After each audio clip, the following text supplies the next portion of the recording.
పరిశుద్ధ త్రిత్వ పండుగ ఆరాధనకు సంఘమంతటిని ప్రేమపూర్వకంగా మరొకమారు ఆహ్వానిస్తున్నాను. ఈరోజు ఉదయకాలంలో మనకు ఏర్పాటు చేయబడిన పరిశుద్ధ లేఖన భాగం ఒకసారి మనం చూస్తే పాత నిబంధన పాఠ్యభాగం నుండి ప్రవక్త యెషయా రాసిన గ్రంథం 6వ అధ్యాయము 1 నుంచి 8 వచనాలు, పత్రిక పాఠ్యభాగం నుండి అపోస్తలుడైన పౌలు ఎఫెసీయులకు రాసిన పత్రిక 1వ అధ్యాయం 3 నుంచి 14 వచనాలు, సువార్త పాఠ్యభాగం నుండి పరిశుద్ధుడైన మత్తయి రాసిన సువార్త 28వ అధ్యాయం 16 నుండి 20 వచనాలు మనకు ఇవ్వబడ్డాయి. ఈరోజు విశిష్టత ఏంటంటే, ఈరోజు ఆదివారం ప్రాముఖ్యత ఇక్కడ ఏమనుందా? త్రిత్వ పండుగ, త్రిత్వ పండుగ అండి. ఈరోజు త్రిత్వ పండుగ. ఒక 6 నెలలు మనకు అటువైపు నుంచి ఇప్పటి వరకు మనకు ఒక 6 నెలలు అయిపోయింది. ఈ 6 నెలలు ఈ త్రిత్వము వెళ్తుంది అనమాట. 5 నెలల వరకు కూడా 6 నెలలు వచ్చి మించు June, July, August, September, October, November వరకు కూడా త్రిత్వాలు అనేవి కొనసాగుతూ ఉంటాయి. ప్రేమేంటమ్మా, ప్రేమకర దేవుడు మానవ జీవితంలో కార్యాలనైనా జరిగిస్తూ ఉంటాడు.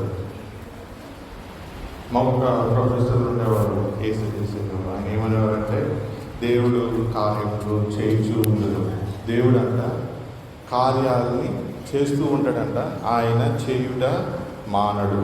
ఆయన చేయుట మానడంట. ఆయన పని ఏంటంటే మానవ జీవితాల్లో క్రియలు జరిగించడం, మానవ జీవితాల్లో మేలు చేయటం, వాటి విమోచన అనుగ్రహించడం అనేది దేవుని యొక్క ప్రాముఖ్యమైన పనిగా సృష్టి ఆది నుండి మనకు కనబడుతుంది. ప్రేమైన సంగమా, మనం గమనించిన సందర్భంలో 3 పాఠాలని గమనిస్తే, పరిశుద్ధ త్రిత్వ దేవుని పిలుపు ఉదయకాల సమయంలో దేవుడు మనకు ఇస్తూ ఉన్నాడు. పరిశుద్ధ త్రిత్వ దేవుని పిలుపు. పరిశుద్ధత అంటే ఏమిటండి? పరిశుద్ధత అంటే ఏమిటి? మీకు తెలిసిన మాటల్లో ఒక చిన్న మాట చెప్తారండి. పరిశుద్ధత అంటే ఏమిటి? What is holiness? లేవీకాండ గ్రంథంలో 11వ అధ్యాయంలో ఆయన 14వ వచనంలో మాట చెప్తాడు. లేవీకాండము 11వ అధ్యాయము 14వ వచనంలో ఆయన ఏమంటాడంటే, నేను మీ దేవుడినైన యెహోవాను, నేను పరిశుద్ధులను కనుక మీరు పరిశుద్ధులైనట్లు మిమ్మల్ని మీరు పరిశుద్ధపరచుకోవడం. నేను మీ దేవుడినైన యెహోవాను. ఆయన మన దేవుడు, మన దేవుడు ఆయన, మన దేవుడు ఆయన. ఆయన పరిశుద్ధుడు అంటారు. ఆయన పరిశుద్ధుడు కాబట్టి మనం కూడా పరిశుద్ధులుగా ఉండాలని వాక్యం సెలవిస్తుంది. చాలా సందర్భాల్లో మానవ జీవితాల్లో అనేక సమస్యలు వస్తూ ఉంటాయి, ఒడిదుడుకులు వస్తూ ఉంటాయి. ఎన్ని సమస్యలు వచ్చినా, ఎన్ని ఒడిదుడుకులు వచ్చినా విశ్వాసి చుట్టుకూడదు, విశ్వాసి పాపం చేయకూడదు. మొదటి సమయాల గ్రంథం మనం గమనిస్తే 6వ అధ్యాయంలో 20వ వచనంలో అక్కడ ఒక మాట్లాడే బేస్మెంట్ వారు దేవుని మనస్సాన్ని గురించి మాట్లాడుతున్నారు. చదవండి. బేస్మెంట్ వారు పరిశుద్ధ దేవుడైన యెహోవా సన్నిధిని ఎవరు మన యొక్క నుండి ఆయన ఎవరికి పోవాలని చెప్పి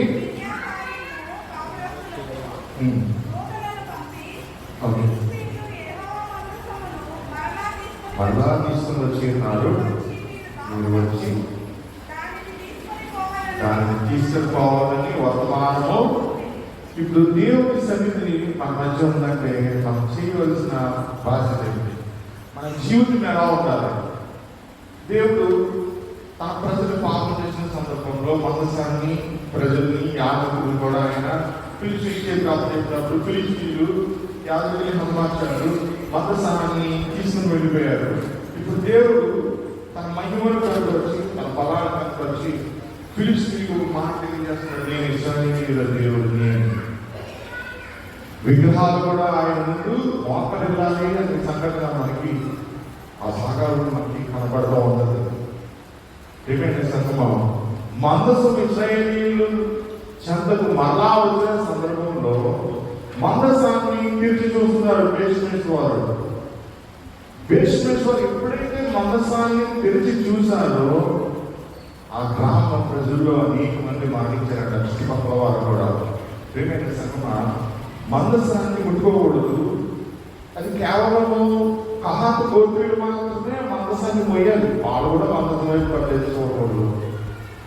మోయిన వారికే వాళ్ళకి బాధ్యత. దాన్ని తెరవకూడదు. ఇప్పుడు ఆ మందసాన్ని తెరిచి చూసినప్పుడు అందరూ ఏమంటాయి? నిబంధన మందసం ఉంటుంది. నిబంధన మందసం 2 రాత్రి పక్కలు ఉంటాయి. అహరోను స్వీకరించిన కర్ర ఉంటుంది.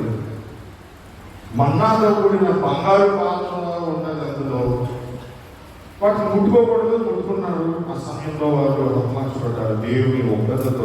ఏమైంది సంగమా? బేస్మేశ్వర్ పడుతున్నారు. పరిశుద్ధులైన దేవుని ఎవరు నిలవగలరు? కానీ దేవుడు ఏమని చెప్తున్నాడు? నేను పరిశుద్ధులు కనుక మీరు పరిశుద్ధులుగా ఉండాలి అంటున్నాడు. మనం పరిశుద్ధులు. పరిశుద్ధ తత్వము అని అంటాం మనం. ఈ లోకంలో అత్యంత శక్తివంతుల నామము ఏంటంటేనంట యెహోవా దేవుడి నామం అంటాం. యెహోవా అంటే ఆయన కొనవాడు అని అర్థం. జీవిస్తున్నవాడు అనే పేరు ఆయనకి. జీవం గల దేవుడు అనే పేరు. తండ్రి, ఆయన పేరు తండ్రి. ఆ పేరు చాలా శక్తివంతమైనది. అందుకనే మనము పరిశుద్ధులైన దేవుడిని మనం సంబోధిస్తూ ఉంటాం. ఇవాళ 41 పాడుతున్నాం మనం. సంకీర్తన శుద్ధి శుద్ధి శుద్ధి సర్వశక్తి ప్రభు అని. దేవుడు పరిశుద్ధుడు అంటారు. ఆయన పరిశుద్ధతను క్రితవ పండుగలో మనం సన్మానించాలి. క్రితవ పండుగలు మాత్రమే కాదు, క్రితమైన దేవుడు మన జీవితాల్లో ఆయన హాస్యుడే ఉన్నాడు. సింహాసనాసుడే ఉన్నాడు మన హృదయాల్లో. ఆయన ఎక్కడో పరలోకంలో లేడు. ఆయన ఈరోజు నీ హృదయంలో, నా హృదయంలో కూడా ఆయన ఆశుడే ఉన్నాడు. ఆరాధనలో సాధారణంగా ప్రార్థనతో ప్రారంభించినట్టు ఏ గుడికైనా సరే ఏమంటారు తెలుసు పాస్టర్ గారు? తండ్రి అంటే కుమారుడి అంటే పరిశుద్ధాత్మ అంటే నావన్న ఆమె అని చెప్పి కీర్తన పాడుతున్నాం అంటారు పాస్టర్ గారు. మీరు గమనిస్తున్నారు కుడికల్లో అదే చేస్తున్నాను ఈ మధ్య. అదే ప్రసిద్ధి లేదు. దేవుని పిలుపు అనేది ఇవ్వబడుతుంది. నీకు ఎప్పుడైతే దేవుని పిలుపు అనేది ఇవ్వబడుతుందో నువ్వు లేచి నిలబడాలి. ఎందుకంటే అంటే మనం కీర్తన పాడుతున్నాం. ఆరాధనలో కూడా అంతే. వాస్తవానికి పరమప్రాంతంలో ఏఎల్సి ఆరాధన క్రమంలో మనమే ఆచరించుకుంటున్నాం. రాజంగా సిఎస్ఎస్ సంఘాల్లో ప్రార్థన ఉంటుంది. మనం మాత్రం తండ్రి కుమారుడు పరిశుద్ధాత్మకి నామమున అని పాడుకుంటున్నాను అని చెప్పి మనం ఆరాధన కొనసాగించుకుంటున్నాం. విషయంలో మనం చదువుకున్న సందర్భంలో పరిశుద్ధ క్రిస్తుమైన దేవుని గురించిన సందర్భం మనకు కనపడుతుంది. క్రిస్తుం అంటే ఇప్పుడు ద్వైతం అంటారు, అద్వైతం అంటారు. మనమైతే క్రిస్తుం అంటాం. అద్వైతం అంటే ఏంటి? దేవుడు ఒక్కడే అని అంటాం. ద్వైతం అంటే ఏంటి? దేవుడు ఇద్దరు అని అంటాం. క్రిస్తుం అంటే ఏంటి చెప్పండి? ముగ్గురు కానీ ఒక్కరే. అది క్రైస్తవ క్రిస్తువ సిద్ధాంతం. ముగ్గురు కానీ ఒక్కరే. ఇప్పుడు సూర్యుడిని చూస్తున్నాం మనం. సూర్యుడు ఒక గ్రహం, ఒక నక్షత్రం. భూమి కూడా గ్రహమే. భూమికి మండే శక్తి లేదు కాబట్టి సూర్యుడి నుంచి కాంతిని తీసుకొని భూమి బ్రతకలుగుతూ ఉంటుంది. ఈ సృష్టి మనుగడ సాగించాలంటే ప్రతి గ్రహానికి కూడా సూర్యుడు లాంటి గ్రహాల నుండి కాంతి అనేది ప్రసరించబడాలి. మనకు కనిపించే సూర్యుడు ఒక్కడే. కోట్ల సూర్యుడు అనంత విశ్వంలో ఉన్నారు. మన దేవుడు సృష్టించాడు సూర్యుడిని. భూమి లాంటి గ్రహాలు కూడా ఉంటాయి, ఇతర గ్రహాలు కూడా ఉంటాయి. ఏమైనా సగమా సూర్యుడిని మనం గమనిస్తే అది మండే గోళంలో మనకు కనబడుతుంది. ఇప్పుడు మనం సూర్యుని అయితే మనం చూడట్లేదు, కానీ సూర్యుడిని చూసే కాంతి మన చుట్టూ ఉంది. ఈరోజు మనం వెలుగులో నడుస్తూ ఉన్నామంటే దేవుడు సృష్టించిన సృష్టి అద్భుతం ఏంటంటే సూర్యుడు అనమాట. సూర్యుడు పైన ఎక్కడో ఉన్నాడు, మనం అతను చూడడం లేదు, కానీ మనకి వెలుగునైతే ఇస్తూ ఉన్నాడు. కాంతి కిరణాన్ని ప్రసరణ చేస్తూ ఉన్నాడు. జీవము మనుగడ సాధించడానికి అవసరమైన జీవాన్ని మొక్కల్లో ఉత్పత్తి చేస్తూ ఉన్నాడు. కింద సంయోగం అనేది జరుగుతూ ఉంటుంది. మనిషి బ్రతకాలన్నా వెలుగు అనేది అవసరం. జీవులు జీవించాలన్నా వెలుగు అవసరం.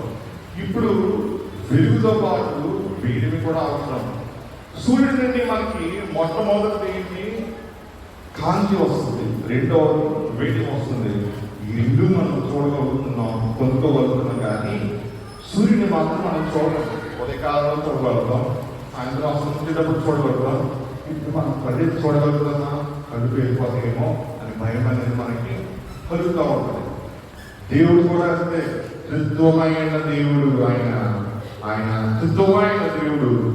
త్రిత్వమైన దేవుడు అనగా తండ్రి, కుమారుడు, పరిశుద్ధాత్ముడు. తండ్రి, కుమార, పరిశుద్ధాత్మ ముగ్గురు కూడా త్రిత్వమాన్ని పిలువబడుతూ ఉంటారు.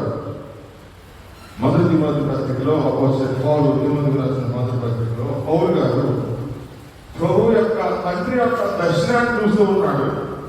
ఆ దర్శనాన్ని చూసి ఏమని రాస్తూ ఉన్నాడంటే 15వ వచనంలో, మొదటి తిమోతి 6:15లో, శ్రీమంతుడును అద్భుతీయుడునగు సర్వాధిపతి యుక్త కాలములందు ఆ ప్రత్యక్షతను కనబరుచును. ఆ సర్వాధిపతి రాజులకు రాజును, ప్రభువులకు ప్రభువునై ఉన్నాడు.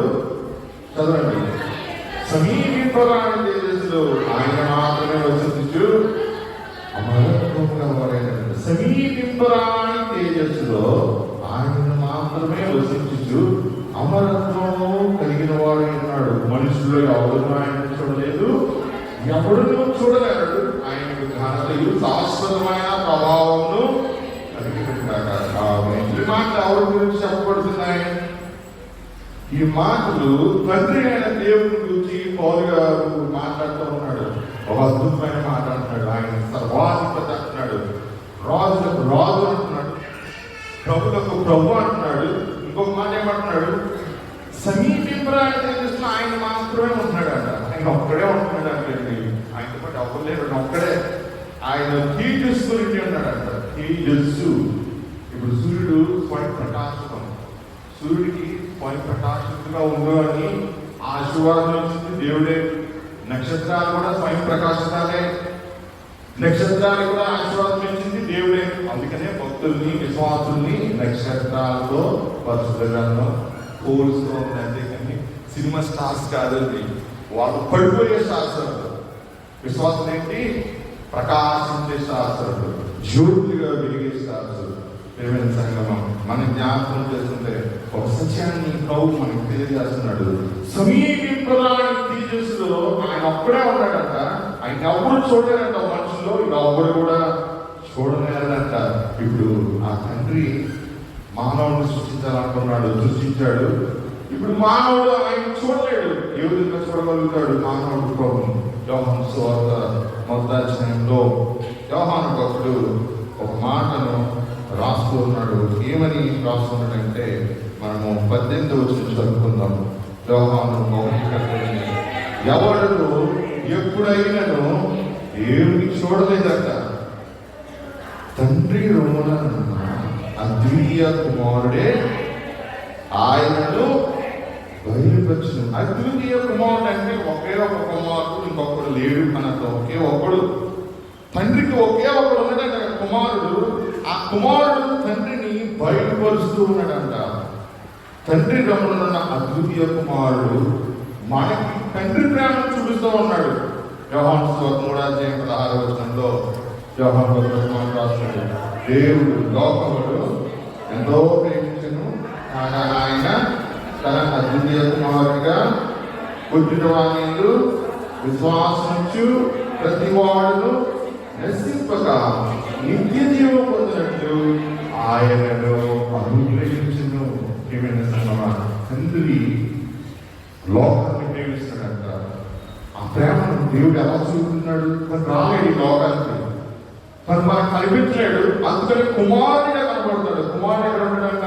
ఆయన హృదయంలో ఉంటాడంట. యోహాను పత్రికలో ఉంది, ఆయన హృదయంలో ఉంటాడంట. తండ్రి కుమారుడిని హృదయంలో పెట్టుకుంటున్నాడు. మనము కుమారుడిని మన హృదయంలో ఉంచుకోవాలి.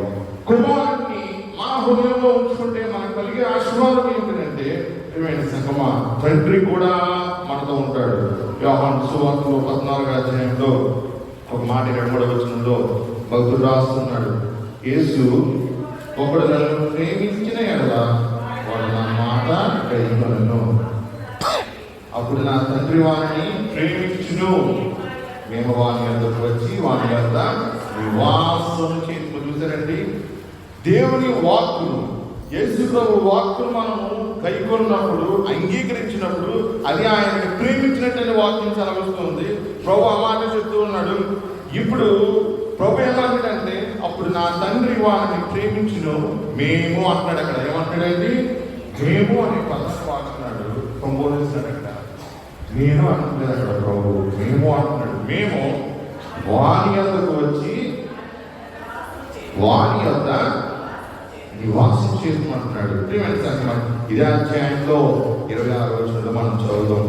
ఆదరణకర్త అనగా తండ్రి నామమున పంపబోవు పరిశుద్ధాత్మ సమస్తమును మీకు బోధించి నేను మీతో చెప్పిన సంగతులన్నింటినీ మీకు జ్ఞాపకం చేయను. అలాగే యోహాను 16:13 చదువుతాం. యోహాను 16:13. అయితే ఆయన అనగా సత్య స్వరూపి అయిన ఆత్మ వచ్చినప్పుడు మిమ్మల్ని సర్వసత్యంలోనికి నడిపించును. ఆయన తనంతట తానే ఏమి బోధించగా రేపు విన్నాం వాటిని బోధించి సంభవించబోవు సంగతులను మీకు తెలియజేయను. ఆయన అంటున్నాడు. ఇక్కడ ప్రభు ఎవరిని అంటున్నాడు? తండ్రిని అంటలేదు, పరిశుద్ధాత్మని ఆయన అన్నాడు. చాలా మంది అనకూడదు ఈ మాట, అది అంటారు. వచ్చింది అనకూడదు. పరిశుద్ధాత్ముడు వచ్చాడు అన్న పనులే, కానీ ది అనే పదం స్త్రీలింగం. అది ప్రభు ఇక్కడ ఏమంటున్నాడు? ఆయన అంటున్నాడు. యేసుప్రభువే పరిశుద్ధాత్మని ఆయన సంబోధిస్తూ ఉన్నాడు. ఆయన గురించి ఇంకొక మాట అంటున్నాడు 14వ వచనంలో, ఆయన నా వాటిలోని తీసుకొని మీకు తెలియజేయను కనుక మహిమపరుచున్నాం. పరిశుద్ధాత్మని కార్యం ఏంటంటే, ప్రభు ఈ లోకంలో నుండి తండ్రి దగ్గరికి వెళ్ళిపోయాడు. దేవుడు తన కుమారుని పంపాడు. ఆయన శిలువమరణం పొందాడు నీ కొరకు నా కొరకు. నీ పాప రుణాన్ని నా పాప రుణాన్ని ఆయన శిలువ మీద మేకులతో కొట్టాడు. దాన్ని పౌల్సీ పుస్తకంలో రాయబడుతూ ఉంటుంది. పౌరులు చెప్తూ ఉంటాడు, పౌల్సీ సంఘానికి మేకులతో కొట్టాడు. ఆయన రక్తంతో ఆ రుణాన్ని తుడిచివేస్తూ ఉన్నాడు. అందుకనే ప్రభు చెప్పేటప్పుడు కిటిలశానికి మాట వాడాడు. కిటిలశానికి ఏంటంటే సమాప్తమైనది. సమాప్తమైనది అప్పు తీర్చివేశాను అని అర్థం. రుణము తీరిపోయింది అని అర్థం. నేను విజయుడయ్యాను అని అర్థం. జయించాను అని అర్థం. ప్రేమైన సంగమా, ప్రభు వెళ్ళిపోయాడు తండ్రి దగ్గరికి. ఇప్పుడు ప్రభు ఆత్మరూపంగా మన మధ్య సంచరిస్తున్నాడు, పరిశుద్ధాత్ముడిగా. తండ్రి తన కార్యాన్ని జరిగించాడు. ఆదికాండం 3:15 అంటాడు, కుమారుడు పంపుతాడు, వాగ్దానం చేస్తున్నాడు, వాగ్దానం నెరవేర్చాడు, కుమారుడు పంపాడు. ఆయన వెళ్ళిపోతాడు, ఆత్మదేవుడు పంపుతానంటున్నాడు. పరిశుద్ధాత్ముడు సంఘాన్ని సిద్ధపరుస్తూ ఉన్నాడు. ఎలాగా? ఎలియాజరు ఇస్సాకు కొరకు భార్యను తీసుకొచ్చిన రీతిగా, వారి వివాహానికి ఏర్పాటు చేసిన రీతిగా పరిశుద్ధాత్ముడు పరలోకంలో జరగబోయే ఆ నిత్యమైన పెళ్లికి సంఘాన్ని సిద్ధపరుస్తున్నాడు. ఈ లోకంలో ఒక విశ్వాసి రక్షించబడాలంటే ఆత్మదేవుని కార్యం ఉండాలండి. ఆత్మదేవుని కార్యం జరగాలి. ఇప్పుడు నువ్వు బైబిల్ పట్టుకొని రోడ్డు మీద తిరిగి యేసుని రక్షకుడు అని కేకలు వేసావనుకో, ప్రభు ఈ నోటి ద్వారా పలకకపోతే, ప్రభు ఆత్మ నీ ద్వారా కార్యం చేయకపోతే అవతల వ్యక్తి ఎవరు కూడా రక్షించబడలేదు. ఒక ఫ్యాకల్టీ ఉన్నారండి ఏసీ బీచ్లో. ఆయనంట చెన్నైలో బీచ్లో కూర్చొని పల్లీలు కట్టినాడంట. పల్లీలు తింటా ఉన్న సమయంలో పేపర్ ఓపెన్ చేసినట్ట. ఆ పల్లీలు పేపర్ ఓపెన్ చేసి అందులో బైబిల్ ఉందంట. దేవుడు లోకమును ఎంతో ప్రేమించిన మాట ఉందంట. ఆ ఒక్క మాట అతన్ని దేవుణ్ణి నమ్ముకోవడం చేసింది. రక్షించబడ్డాడు, పరిశుద్ధయ్యాడు. ఎవరు సువార్త చెప్పలేదు, పల్లీలంతా కూడా సువార్త చెప్పలేదు. ఆ బైబిల్ పేజీ ఎవరు అమ్మేశారు బైబిల్ని. ఆ పేజీ అలా వెళ్తా సువార్తను మాత్రం అది కొనసాగించుకుంటే దేవుడు కార్యం ఆపాడా? పరిశుద్ధ గ్రంథం అయితే పొట్లాలుగా చేయడానికి చింపివేయబడింది, కానీ దేవుడు ఆ పేజీలో నుంచి కూడా చిరిగిన పేపర్లో నుండి కూడా తన కార్యాన్ని చేయడం మాత్రం ఆయన మామూలు ఒక విశ్వాసిని రక్షిస్తూ ఉన్నాడు. సంగమం అపొస్తలుల కార్యాల గ్రంథంలో మనం చదువుతూ ఉన్న సందర్భంలో ఎఫెసీ పత్రిక మొదటి అధ్యాయంలో మనం చదువుతున్న సందర్భంలో భక్తుడు ఇక్కడ కొన్ని మాటలు మాట్లాడుతూ ఉన్నాడు. ఏమంటున్నాడంటే మొదటి అధ్యాయంలో 13వ వచనంలో మీరును సత్యవాక్యము అనగా ఈ రక్షణ సువార్తను విని క్రీస్తునందు విశ్వాసం ఉంచి వాగ్దానం చేయబడిన ఆత్మ చేత ముద్రింపబడింది. అదేంటంటే క్రీస్తునందు విశ్వాసం ఉంచి ఎలాగ విశ్వాసం ఉంచినారంట? రక్షణ సువార్తను వినడం ద్వారా. అది సత్య వాక్యం అంటారు. సత్య వాక్యము రక్షణ సువార్త పౌరులు గారు చెప్తూ ఉన్నారు. ఈరోజు సువార్త మనకి ప్రకటించబడుతుందంటే అది మనకి రక్షణ ఇచ్చేదండి, మనకి క్షేమం ఇచ్చేది. ఈ గట్టు నుండి ఆ గట్టుకు తీసుకుని వెళ్తుంది.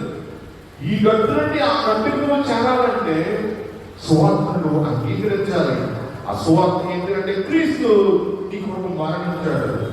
క్రీస్తు ఎవరు? దేవుని కుమారుడు. దేవుడు తన కుమారుని పంపాడు. ఆయన నీ కొరకు మరణించాడు, నీ రుణభారాన్ని ఇచ్చాడు, పరలోకానికి వెళ్ళిపోయాడు. ఈ సువార్తను నువ్వు నమ్మాలి. ఇది నువ్వు నమ్మాలి అంటే పరిశుద్ధాత్ముడు నీలో కార్యాన్ని జరిగించాలి. అందుకే అంటున్నాడు ఇక్కడ క్రీస్తునందు విశ్వాసం నుంచి వాగ్దానం చేయబడిన ఆత్మ చేత ముద్రింపబడింది. ప్రభు ఆరోహణమైన సందర్భంలో అవసరం మొదటి అధ్యాయంలో 4 నుంచి 9వ వచనాలు చదువుతున్న భాగంలో శిష్యులతో జరిగిన సంభాషణలో ఆరోహణమైన సందర్భంలో జరిగిన సందర్భం మనకు అక్కడ కనబడుతూ ఉంటుంది. యెరూషలేములో మీరు నిలిచి ఉండండి. నా తండ్రి వాగ్దానం చేసిన, మీ తండ్రి వాగ్దానం చేసిన పరిశుద్ధాత్మ దేవుడు మీ మీద కుమారుని వరకు మీరు యెరూషలేములోనే ఉండి అని కాదు ఆజ్ఞను దేవుడు తన శిష్యులకు ఇస్తూ ఉన్నాడు. ఏమైనా సంగమా, ఒక విశ్వాసం రక్షించబడాలంటే ఆత్మదేవుడు కార్యాన్ని జరిగించాలి. నువ్వు వాక్యం వినాలి. వింటూ వలన రక్షించబడుతుందని వాక్యం చదవలసింది. ఈ బాధ్యత ఏంటి? వాక్యం వినడం. నీవు వినే ఆసక్తిని బట్టి పరిశుద్ధాత్ముడు నీలో కార్యం చేస్తాడు. ఇప్పుడు మనం మాటలు వినలేదనుకోండి, పై అధికారి చెప్పిన పని మనం చేసేటప్పుడు శ్రద్ధగా ఆలోచించాలి. ఆలోచించినప్పుడు అధికారి సంతోషించి నేను మెచ్చుకుంటాడు. నీకు ఇంకా రివార్డ్ ఇవ్వడానికి కూడా నీకు ఆస్కారం ఉంటుంది. నీవు వాక్యాన్ని శ్రద్ధగా వినేటప్పుడు వెంటనే పరిశుద్ధాత్ముడు జోక్యం చేసుకుంటాడు. ఆయన జోక్యం చేసి ఏం చేస్తాడంట? ఆయన ఆత్మ చేత ముద్రిస్తాడు. లూదియా తెలుసు కదా మీకు, అపొస్తలుల కార్యంలో లూదియా ఏం చేస్తుంది? పౌలు గారు సువార్త చెబుతూ ఉంటే వాక్యాన్ని శ్రద్ధగా ఉంటుంది. లూదియా చేసి పని అదే. మన వ్యాపారాన్ని చేసుకుంటా ఉంది. వ్యాపారాన్ని చేసుకుంటూనే ప్రభు యొక్క వర్తమానాన్ని వెళ్ళి అపొస్తలుల కార్యాలు 16వ అధ్యాయంలో మనం గమనించినప్పుడు 14వ వచనంలో మనం చదివితే, అప్పుడు లూదియను దైవ భక్తి గల స్త్రీ విన్నారంటే, లూదియను దైవ భక్తి గల స్త్రీ వినుచుండెను. ఆమె ఓదారకుడిని అమ్ము తొలితైన పట్టణస్తురాలు. ఈ ఓదారకంట కేవలం ఆ రోమ సైన్యం ఉంది, ఆ కోటలోనికి వారికి మాత్రమే అమ్ముతారంటారు. ఆ కోటలో అధికారుల యొక్క స్త్రీలకు మాత్రమే అమ్ముతారంట. ఇది అత్యంత ఖరీదైనది. ఈ ఓదారనేది ఆ స్త్రీ అక్కడ వ్యాపారం చేస్తూ ఉంటుంది. దరిద్రాలుగా కూడా మనం చెప్పచ్చు. దైవ భక్తి కలదంట. ధనం ఉన్నా సరే ఆమె దైవ భక్తితో శ్రద్ధగా ఉంటుంది. ప్రభువు ఆమె హృదయంలో తెలిసిన కనుక పౌలు చెప్పిన మాటలు ఎందు లక్ష్యించను. ఆమె నివారు బాధ్యతలు ఆమె ప్రభువునందు విశ్వాసం కలదని మీరు ఎంచితే నా ఇంటికి వచ్చి ఉండడానికి వేడుకొని మమ్మల్ని చేసిన ఒక స్త్రీ వాక్యం వింటూ ఉన్న సందర్భంలో ప్రభు హృదయాన్ని తెరిచినట్ట. ఒక పాట ఉంటుంది, హృదయం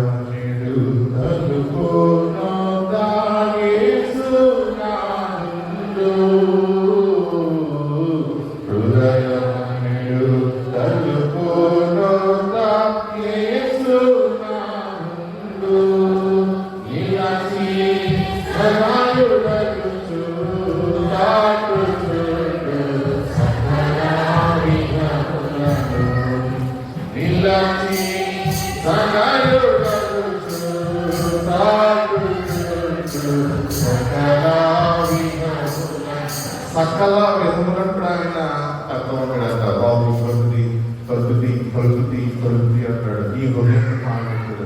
నీతో ఎవరు మాట్లాడాల్సిందండి? దేవుడు మాట్లాడతాడు.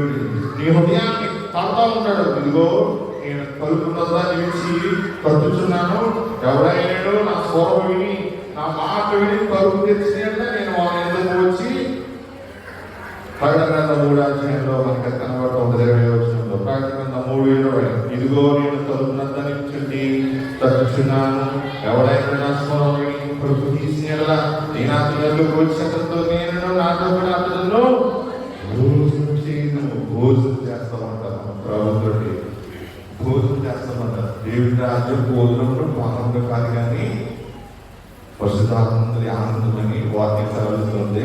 ప్రభు ఇక్కడ ఏమంటాడంటే భోజనం చేయము.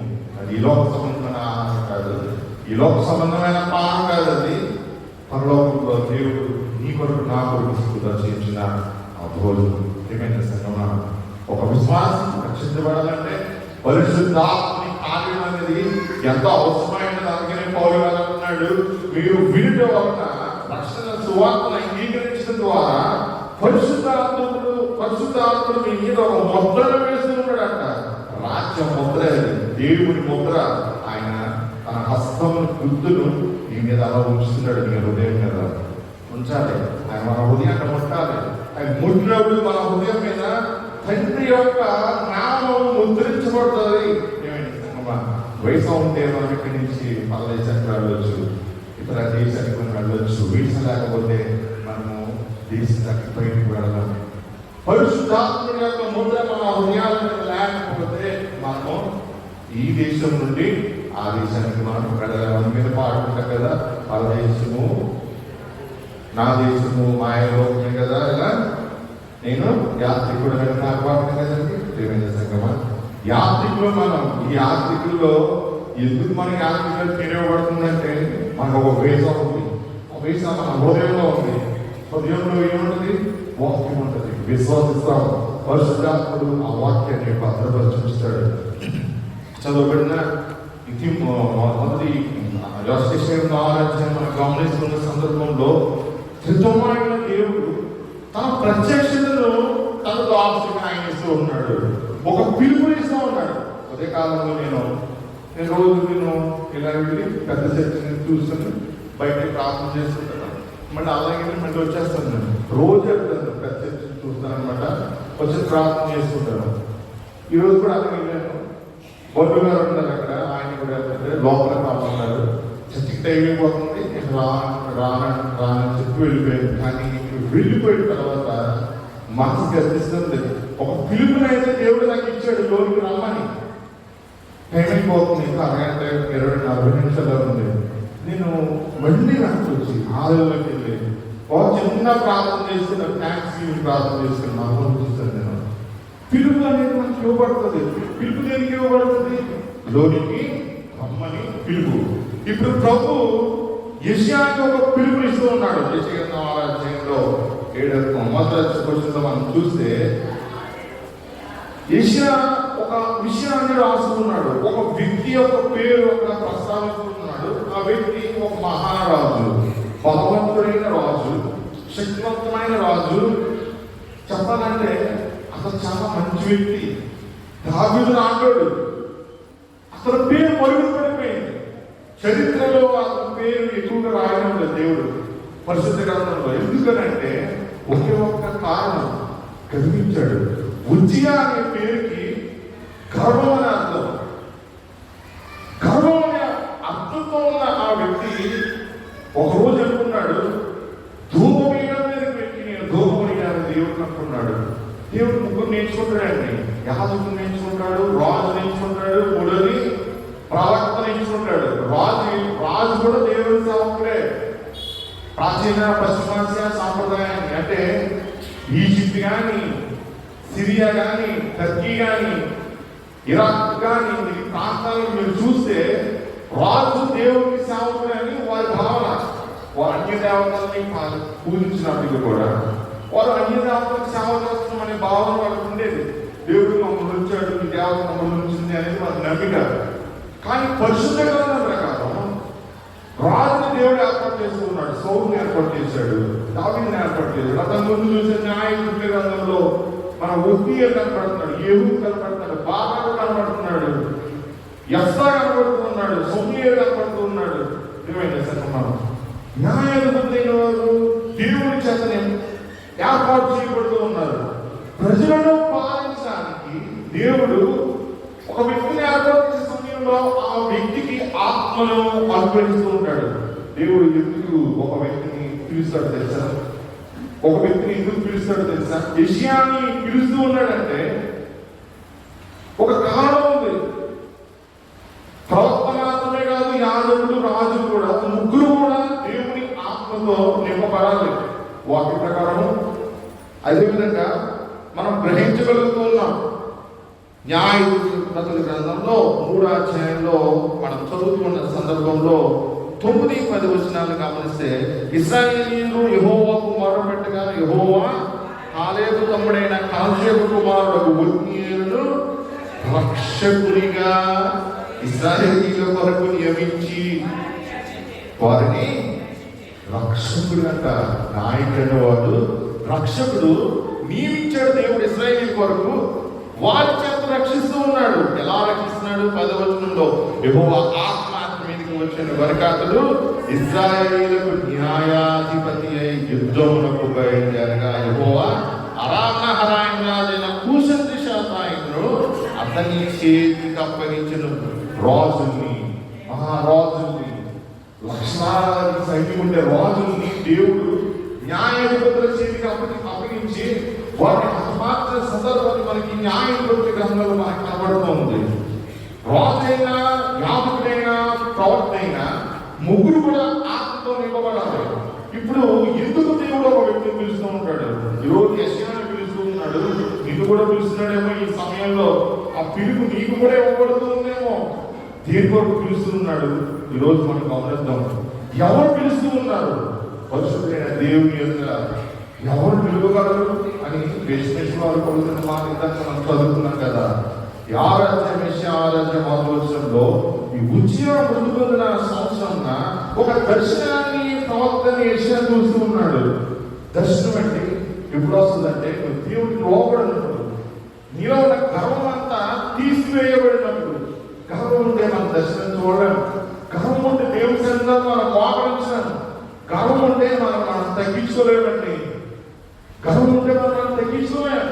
దేవుని వైపు మన కళ్ళెత్తి కూడా మనం చూడలేము. గర్వం మాట్లాడేవి మన నోట్లో నుంచి వస్తున్నాయి అంటే సాధారణ హృదయంలో ఉన్నాడు అనే అర్థం. ఈ ఆరాధ్యంలో గర్వము అనే అర్థంగా ఉద్యోగం మృతి పొందిన తర్వాత అప్పుడు దేవుడు తన పిలుపుని తన సేవకుడికి ఇస్తూ ఉన్నాడు. సేవకుడిని లేపుతున్నాడు. ఇప్పుడు ప్రభు ఎలా ఉంది ఆ దర్శనం అంటే, అత్యున్నతమైన సింహాసనమందు ప్రభు అత్యున్నతమైన సింహాసనం అంటే అత్యున్నతమైన సింహాసనం. ఈ రోజుల్లో ఒక చేయి కొరకు, ఒక సింహాసనం కొరకు, ఒక ప్రధానమంత్రి కొరకు ఎంత పోటీ జరుగుతుంది. దేశమంతా 7 విడతల్లో ఎలక్షన్ జరుగుతూ ఉంది. ఇంకా అవ్వలేదు ఎలక్షన్, ఇంకొక 2 విడతలు ఉన్నాయి ఎలక్షన్.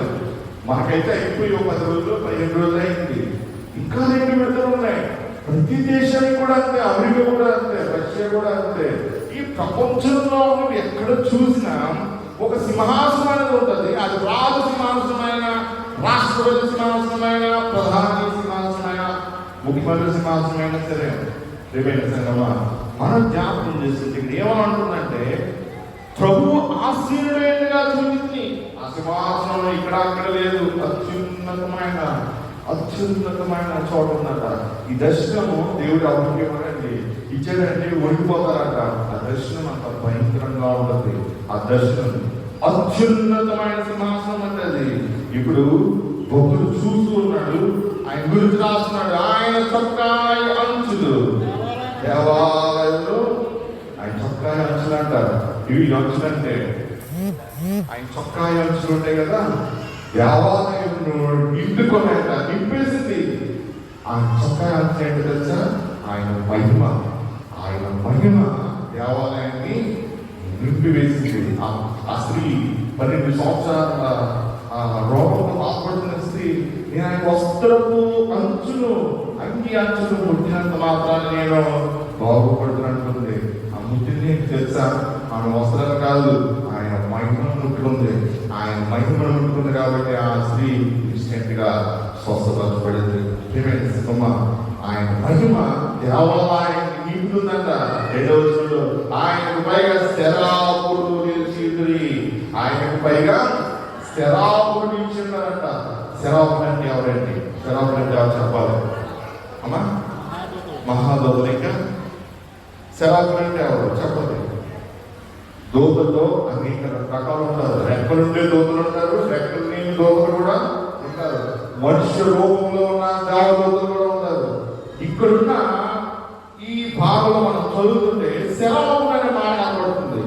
శరాపు అనే మాట పేరుకి ఫైర్ సర్పెంట్ అని అర్థం ఉంది, అగ్ని సర్పం అనే అర్థం ఉంది. మీరు పాత చదువుకున్న సందర్భంలో సంఖ్యాకాండ గ్రంథంలో ఒక సందర్భం జరుగుతుంది. ఇశ్రాయేలు ప్రజలు దేవునికి వ్యతిరేకంగా వారు మాట్లాడుతున్న సందర్భంలో దేవుడు పాపకరమైన సర్పములను వారు ప్రజలకు పంపించిన సందర్భాన్ని మనం చదువుకుంటాం. పాపకరమైన సర్పాన్ని కూడా సంబోధించడానికి అక్కడ ఆ పదమే ఉపయోగించబడుతుంది. ఏమైనా సింగమా? పాపకరమైన సర్పము ఎగురు సర్పం అనే అర్థం కూడా ఉంది. కొన్ని సందర్భాల్లో బైబిల్లో అప్పటికి ఆ వర్గంలో వివరించబడుతూ ఉంది. ఇక్కడ మనం చూస్తే ఈ దూతలు శరాపులు అంటారు. ఇది ఎలా ఉన్నారంటే ఇక్కడ చెప్తూ ఉన్నాడు భక్తుడు, ఆయన పైగా శరాపులు నిలిచి, ఆ సింహాసనం పైన ఉన్నారంట. ఆ శరాపులు ఎగురుతా ఉన్నారు. ఆయన చుట్టూ నిలిచి అంటారు. నిలిచి ఉన్నారు ఆ దూతలు. ఒక్కొక్కరికి 6 రెక్కలు ఉన్నాయంట. ఒక్కొక్కరికి 6 రెక్కలు ఉన్నాయి. ప్రతివాడు 2 రెక్కలు తన ముఖమును, 2తో తన కాళ్ళను కప్పొచ్చు, 2తో ఎగురుచుండెను. 2తో ఎగురుచున్నాడంట. 2 రెక్కలతో, 2 రెక్కలతో తన ముఖాన్ని కప్పుకుంటున్నాడంట, 2 రెక్కలతో తన కాళ్ళను కప్పుకుంటున్నాడంట. ఎందుకు? ఇందాక మనం చదువుకున్న రీతిగా విశ్వేశ్వర అంటూ ఉన్నాం కదా, పరిశుద్ధైన దేవుని సన్నిధిని ఎవరు నిలువగలరు? ఆయన తన మహిమను ప్రత్యక్షపరుస్తూ ఉన్నాడు. ఆయన మహిమలో వారు నివసించే వాక్యం దేవుడు సెలవునిస్తూ ఉన్నాడు. ఈరోజు దేవుడు నీకు కూడా ఆ వాక్యం ఇవ్వాలని కోరుకుంటున్నాడు. ఆ స్థాయిని ఆత్మీయ జీవితం ఎదగాలని కోరుకుంటున్నాడు.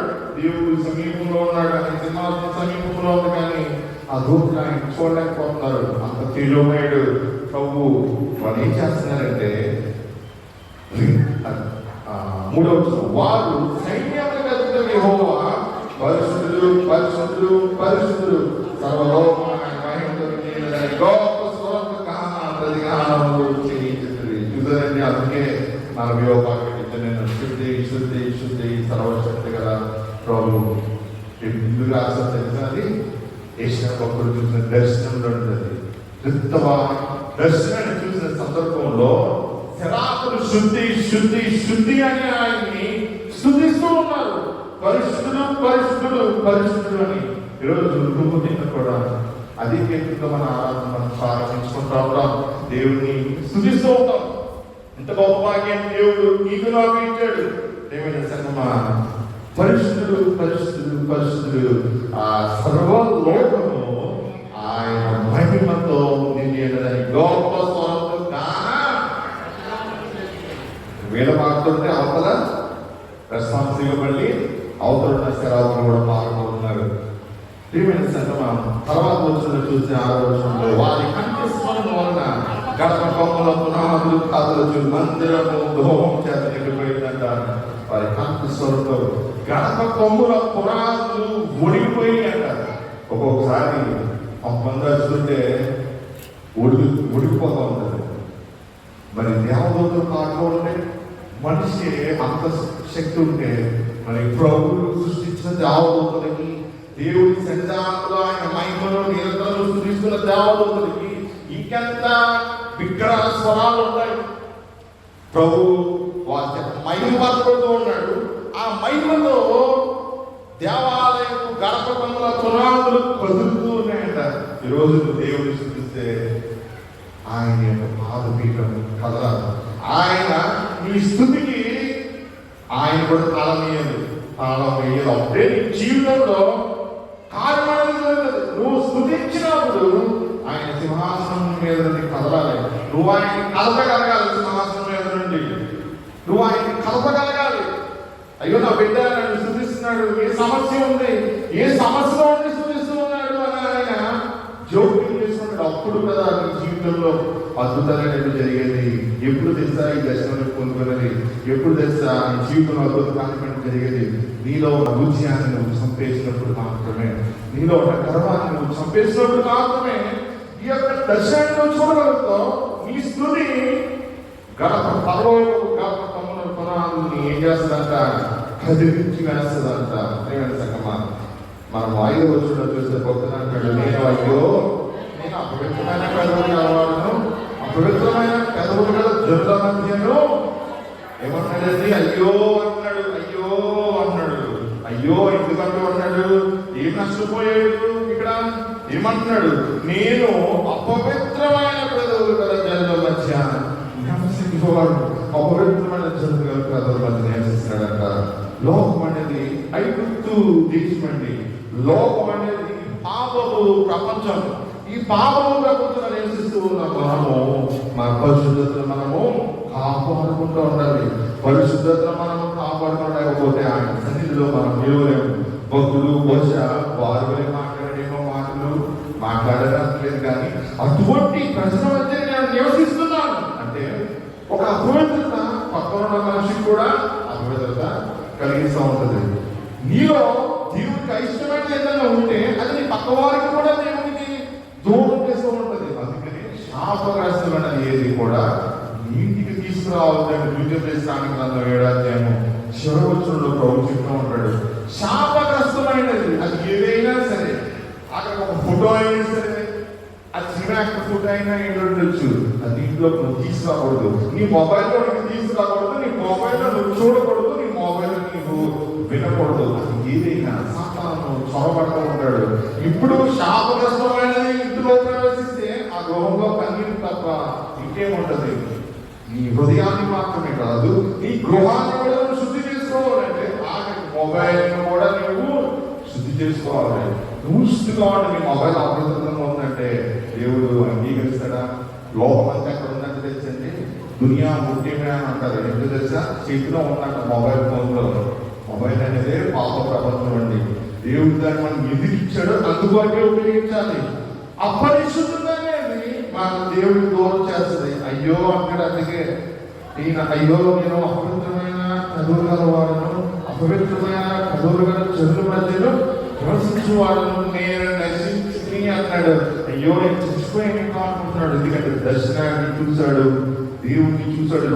రాజుని పౌరులు చూస్తూ భయపడి నేను నశించింది అంటున్నాడు. రాజును చదవడం ఒకసారి. రాజు అంటున్నాడు. రాజును సైన్యంలో కదా యెహోవాను కనులారా చూపించినటువంటి ఆయన ఎవరు తెలుసా? ఇశ్రాయేలీయుల రాజు అయిన. మొన్న ఇరాన్ ప్రెసిడెంట్ చనిపోయాడు, ఎబ్రహీం రైసీ అంటారు. అతను ఏం చేశాడు? మొన్న అక్టోబర్ 7వ తారీఖున ఈ పాలస్తీనా వాళ్ళని పంపించాడు. వాళ్ళకి ట్రైనింగ్ ఇచ్చాడు, ఆయుధాలు ఇచ్చాడు, మిసైల్స్ ఇచ్చాడు, చేయకూడదు పనులు చేయించాడు. మొన్న రాకెట్స్ కూడా వేశాడు. మొన్న వేల మంది చేశాడు. ఇరాన్ నుంచి ప్రయోగించాడు, సిరియా నుంచి ప్రయోగించాడు, ఇజ్రాయెల్ మీదకి. మన ఏమైంది? చనిపోయాడు. ఎలా చనిపోయాడు? నిన్న ముట్టినవాడు తన కనుగుడ్డుని ముట్టినవాడు. ఎవరికి చెప్తున్నాడు ఈ వాగ్దాన్ని? ఎవరికి ఇస్తున్నాడు? ఇశ్రాయేలుకి ఇస్తున్నాడు. తన బిడ్డలను జోక్యంకి వస్తే మరి రాజు ఊరుకుంటాడా? అందుకే ఏమంటాడు యెషయా భక్తుడు, రాజును సైన్యముల కనుక యెహోవానే కన్నులారా చూసింది. రాజు అంట ఆయన కన్నులారా చూసినట్ట. 6వ వచనం చూడండి.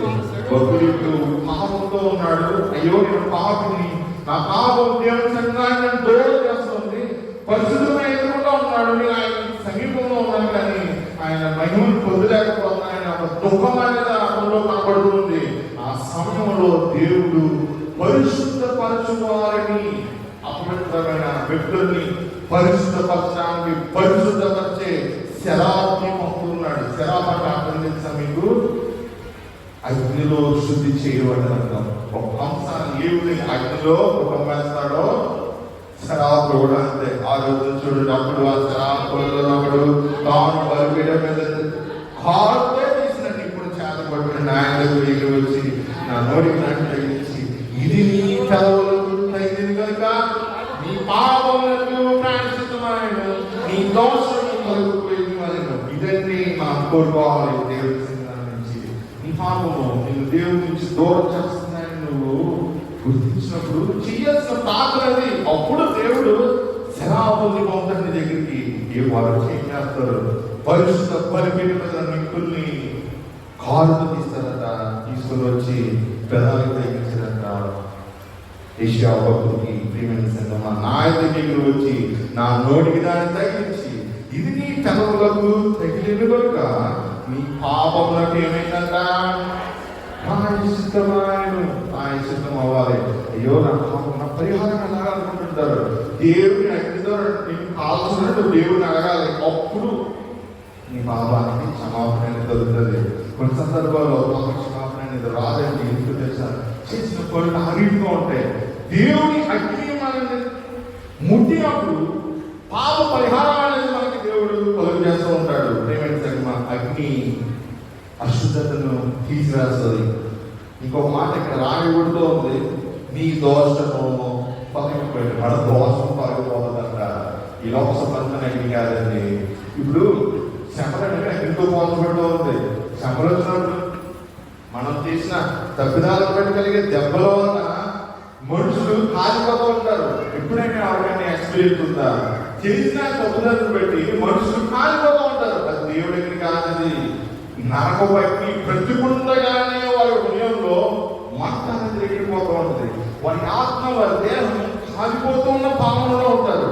ఏమైనా సినిమా అని దేవుడి అగ్ని కాల్చినప్పుడు ఏమవుతుంది తెలుసా? శుద్ధులైపోతూ ఉంటారు.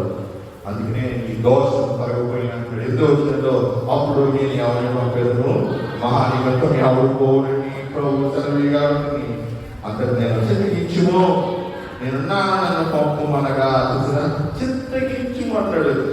నా నిమిత్తం ఎవరు పోవు, మా నిమిత్తము అన్నాడు ప్రభు. అక్కడ మా నిమిత్తము అది కనగల్లో మొదటి అధ్యాయంలో మనం చదువుకున్న సందర్భంలో దేవుడు మానవుని సృష్టిస్తూ ఉన్నాడు. మొదటి అధ్యాయం 25వ వచనంలో దేవుడు మన స్వరూపమందు మన పోలిక చొప్పున నరులను 26వ వచనం మన స్వరూపం అంటాడు, మన పోలిక అంటున్నాడు. నరులను చేయుదము మనము అనే మాట ప్రభు ఉపయోగిస్తున్నాడు. చిత్తమైన దేవుడు ఆయన ఏమన్నాడు తెలుసా? మా నిమిత్తం ఎవడు పోవును అంటున్నాడు. మా నిమిత్తము ఎవడు పోవును. ఒక రాజు కూడా మేమని మనల్ని సంబోధిస్తూ ఉంటాడు. నిజమైన దేవుడు అడుగుతున్నాడు అదే కాలంలో, మా నిమిత్తం ఎవరు పోవునంటే నీ యొక్క పీడు ఏమిటి? ఈరోజు మన చోటుకి వెళ్ళి నువ్వు సువార్త చెయ్యని అవుట్రీచ్ చెప్తే నువ్వు వెళ్ళడానికి నువ్వు సిద్ధమా అంటావా? ఒక వ్యక్తి దగ్గరికి వెళ్ళి నువ్వు సువార్త చెయ్యని చెప్తే నువ్వు చేయడానికి సిద్ధంగా ఉంటావా? ఈ లోకంలో ఏ పని చేయాలన్నా అది దేవుడికి సంబంధమైనదైతే పిలుపు అనేది ఖచ్చితంగా ఉండాలని, లేకపోతే అది నిలవదు. ప్రభువు నేను పిలుస్తూ ఉంటాడంటే ఆయన పిలుపుకి నువ్వు లోబడాలి. యెషయా లోబడుతూ ఏమంటున్నాడు? చిత్తగించుము, నేనున్నాను, నన్ను పంపు అంటున్నాడు. చిత్తగించు, నేనున్నాను, నన్ను పంపు. ఈరోజు మరి నువ్వు వెళ్తావా దేవుడి సాగుకి? చాలా మందికి నేను చెప్తా ఉంటాను, నువ్వు సాగు చేయాలి అంటాను, నువ్వు పాస్టర్ గారిగా వెళ్ళాలని అంటాను. ఎందుకంటే వాడు చూసి తెలుసుకోలేదు. నాకు ఈ వ్యక్తులు చివరికి మీరు అడుగులో దేవుడి సేవగా వెళ్తారు. దేవుడు తన సేవకే నడిపిస్తాడు. ఎందుకంటే దేవుడు వాళ్ళని పుట్టించింది సేవకే. దేవుడి సంగమా చదవబడిన ఎఫెసీయుల పత్రిక మనం గమనిస్తాం. మొదటి అధ్యాయంలో భక్తుడు ఒక అద్భుతమైన మాట రాస్తున్నాడండి. పిలుపు ఎవరు తీసుకున్నాడంట? భక్తుడు ఇంకా వివరంగా చాలా స్పష్టంగా అందులో రాస్తూ చెప్తూ ఉన్నాడు.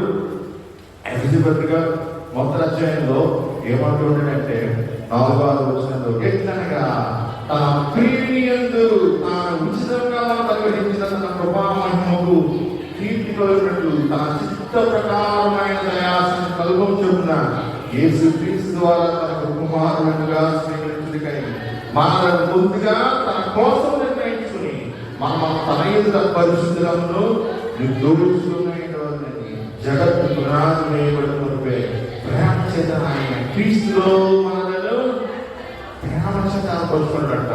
మనిషికి రక్తం ఉంటుందండి, రక్తనాడు ఉంటాయి. యేసులో వల్ల 2 చేతులు ఇలా సాగుతాయంట, రక్తనాళాలు కాబట్టి అంట. మనకి ఎలా ఉన్నాయో, మనకి ఎలాగ నాలుగు ఉంటాయో రక్తం ప్రదర్శించేవి, యేసు ప్రభు కూడా అదే విధంగా ఉన్నాయంట. రక్తం ఉండదంట, ఆ శరీరం రక్తనాళాలు ఉన్నాయంట. ఆ రక్తనాళంలో ఉన్న ప్రతి అడుగు కూడా ఒక విశ్వాసంట. ఎవరు అడుగు పుట్టిన వాళ్ళు, పుట్టబోయే వాళ్ళు కూడా దేవుడు క్రీస్తులోనే ఏర్పరుచుకున్నాడట. బిడ్డలు తండ్రి నుండి కలుగుతారండి. మనకి బిడ్డ ఏ విధంగా పుడతారు దేవుడికి? యేసు క్రీస్తు రక్తం ద్వారా మాత్రమే. ఆయన జగత్తు పునాది వేయబడక ముందే ప్రేమ చేత క్రీస్తులో ఇల్లులను ఏర్పరుచున్నాడంట. ఎందుకు ఏర్పరుచున్నాడు? 7వ వచనం, దేవుని కృపా మహదైశ్వర్యం బట్టి ఆ ప్రియుడు ఆయన రక్తము వలన మనకు విమోచనం, అనగా మన అపరాధములకు క్షమాపణ కలిగి ఉన్నది కదండి. మన అపరాధాలకి క్షమాపణ ఆయన ఇస్తూ ఉన్నాడట. కాలం సంపూర్ణమైనప్పుడు జరగవలసిన ఏర్పాటును బట్టి ఆయన తన దయా సంకల్పము చొప్పున తన చిత్తమును కూర్చున్న పరమమును మనకు తెలియజేసి మనకు సంపూర్ణమైన జ్ఞానం ఇచ్చిన కలిగినట్టు ఆ కృపను ఎలా విస్తరింపచేసిన దేవుని సంగమా. ఆయన కాలం సంపూర్ణమైనప్పుడు తన కుమారుని ఈ లోకానికి పంపడని గలతీ 4వ అధ్యాయంలో 4-5వ వచనంలో పౌలు రాస్తున్నాడు. ఇక్కడ కాలం సంపూర్ణమైనప్పుడు ఆ మర్మాన్ని దేవుడు మనకి బయలుపరచడంట. ఏమిటి ఆ మర్మం అంటే 15-16 వచనంలో చెప్తున్నాడు, రక్షణ సువార్తను మనం అంగీకరిస్తున్నాం కదా, అదే ఆ మర్మం అని గురించి ఇక్కడ భక్తుడు చెప్తూ ఉన్నాడు. ఏమైనా సంగమా, ఆయన గొప్ప దేవుడు అండి. ఈరోజు నువ్వు మారు అంటున్నావు, నేను పిలిపిస్తున్నాడు. నువ్వు రా ఆలయంలో పెట్టి నువ్వు రావాలి, నువ్వు మారు మనసు పొందాలి, నువ్వు మారు మనసు పొందాలి. ఒక సేవకు నీకు చెప్తూ ఉన్నాడంటే అది దేవుడు పిలుపులను గ్రహించాలి. గ్రహించకపోతే అయ్యో శ్రమ. యువత కాలంలో పరిశీలించుకుంటావా? వారం తాగించి కట్టుకుంటుందంటే కొంతమంది చాలా బాధపడిపోతారు. ఉన్నాక ఒక గొడ్డోడు అర్థం కాదు, చెయ్యి పొట్టేడు అయ్యారు అనడానికి చాలా సంతోషంగా తెలియజేను. బాబు ఏంటి అన్నాడు. ఏంటి చూస్తే మనోడికి తాడుకున్నా, చేసుకున్నా, కొత్తడుకున్నా ఎన్ని తీసుకు వెళ్తున్నాడు ఆ పొగడ్లో పెట్టి. ఎవరు కట్టారంటే ఇంట్లో పెట్టారే కదా. మన జీవితం ఎలా ఉంది? ప్రభు మనం పిలిచాడు కదా, నేను ఎలా చెప్తే బాధపడలేదా? గలతీ పత్రికలో 4వ అధ్యాయంలో ఆయన పౌలు గారు అద్భుతమైన మాటలు రాస్తున్నాడు. మరలా మనం గత జీవితానికి మనము తిరిగి వెళ్ళిపోకూడదు అని అంటూ ఉన్నాడు. గత జీవితంలో మనం పాపానికి దాసుమైనాం, విగ్రహానికి దాసుమైనాం, దయ్యానికి దాసుమైనాం. ఈ జీవితంలో నువ్వు క్రీస్తు రక్తం చేత నువ్వు కడగబడి నూతన జీవం కలిగి ఉన్నావు. మరలా ఎందుకు నీకు గత జీవితం అనేవి చీకటి శక్తులను నువ్వు గ్రహించలేకపోతున్నావు. నీ మరణ పర్యంతం కూడా నీతోనే ఉంటాయంటే నీకు బాధ కలుగుతుంది. నేను చెప్పిన ఆ మాట అది ప్రభువే కదా నీకు చెప్పమని చెప్తూ ఉన్నాడు. నువ్వు దాన్ని స్వీకరిస్తలేదు. ఎవరు నష్టపోతారు? సావుకు నష్టపోతాడా? సావుడు నష్టపోడు. ఆయన ఆత్మ నీ హృదయం మీద ముద్రించబడినప్పుడు నువ్వు మరణ గత జీవితం నువ్వు వెళ్ళలేవు. అయ్యో శ్రమ. ఈరోజు ప్రభువుని అడగాలి. అటువంటి వాడు అందులో ప్రభా నీ అగ్నితో నా పెదవుల్ని, నా దేహాన్ని, నా ఆత్మను, నా హృదయాన్ని గ్రహించి తండ్రి అన్నప్పుడు ఆ పాప దోషం పోతుంది. అప్పటి వరకు ఆ దోషం అనేది పోదు. చివరిగా మనం గమనిస్తే మత్తయి సువార్తలో 28వ అధ్యాయాన్ని మనం చదువుకున్నాం. మత్తయి సువార్త 28వ అధ్యాయంలో దేవుడు ఒక గొప్ప పిలుపునిస్తూ ఉన్నాడు. గ్రేట్ కమిషన్ అంటారు దీన్ని. దేవుడు తన శిష్యుల్ని లోకానికి పంపుతూ ఉన్నాడు. ఇది గ్రేట్ కమిషన్ అంటారు దీన్ని.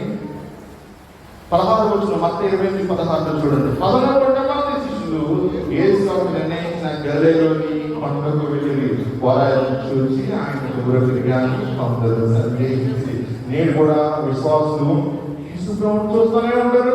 సందేహం అనగా ఉంటుంది, మళ్ళా గత జీవితానికి వెళ్ళిపోతూ ఉంటారు. అయితే ప్రభు ఏం చెప్తున్నాడు 18వ వచనంలో, అయితే యేసు వారి యొక్కకు వచ్చి పరలోకమందును భూమి మీద నాకు సర్వాధికారం ఇవ్వబడి ఉన్నది. పరలోకంలోనూ భూమి మీద కూడా సర్వాధికారాన్ని దేవుడు, సర్వాధికారైన దేవుడు తన కుమారునికి ఇచ్చాడంటారు. 19వ వచనం, కాబట్టి మీరు వెళ్ళి సమస్త జనులను శిష్యుడిగా చేయడం ఏంటి? శిష్యుడిగా చేయడం అంటే ఏంటి? గురువు శిష్యుని తయారు చేస్తాడండి. శిష్యుడు బాధ్యత ఏంటి? అవును గురువు ఇప్పుడు గురువుగా మారాడు.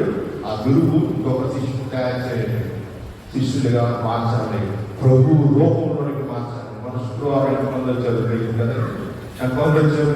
మన మానేశ్వరు కావాలండి. మన శుక్రవారం ఆయన క్రీస్తు వలె ఉండడానికి మనం తీసుకున్నట్ట పౌలు గారు చెప్తూ ఉన్నాడు. ఎపిస్తున్న వాళ్ళు క్రీస్తు వలె ఉండడానికి ఆయన మనల్ని ఏర్పరచుకున్నాడు.